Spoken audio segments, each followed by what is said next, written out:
Busy as bees again this week, and thoughts on our continuing crisis. Trying to keep a stiff upper lip. What? Yo, if you'd like more content like this, then whack the old subscribe button below and you'll get more content like this. We were busy as bees again this week.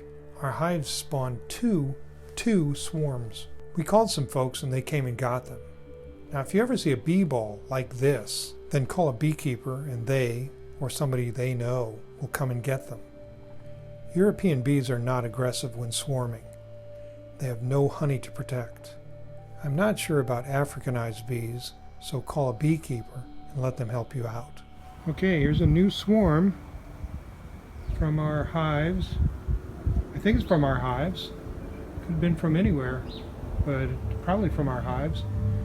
So we've got the folks coming to pick this up as well, and it's going to be really easy for them to retrieve because it's just hanging on a big old branch here. Very cool watching the bees swarm, and there's still activity in our two hives. I was going to brew some beer this week as well, but things got busy. I bought a couple of beer kits from a local homebrew supplier. The first one that we're going to do is an imperial ale. We will get some video on that when I do get started. Holy Week, and a difficult time for people who want to keep Easter holy. The choirs that I sing in at church had great plans for this year, all of them canceled.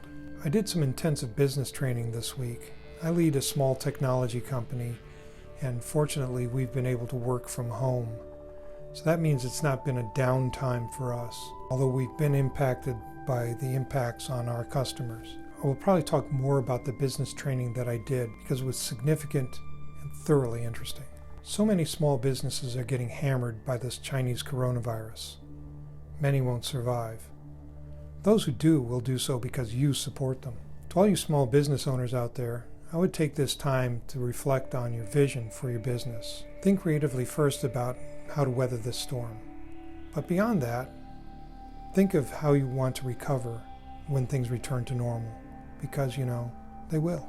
We hear a lot these days about the unsung heroes of the supply chain, and they deserve our accolades and praise.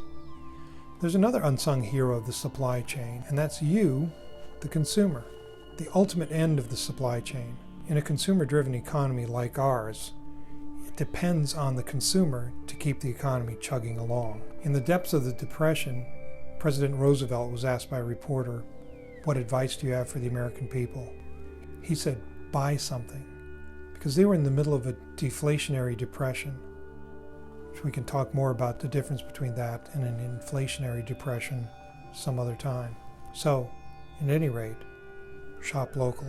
I'd like to leave you with a couple of questions. Owing to having this time to stand down, hope you've had a chance to reflect on life, the universe, and everything. What 3 things are you most thankful for?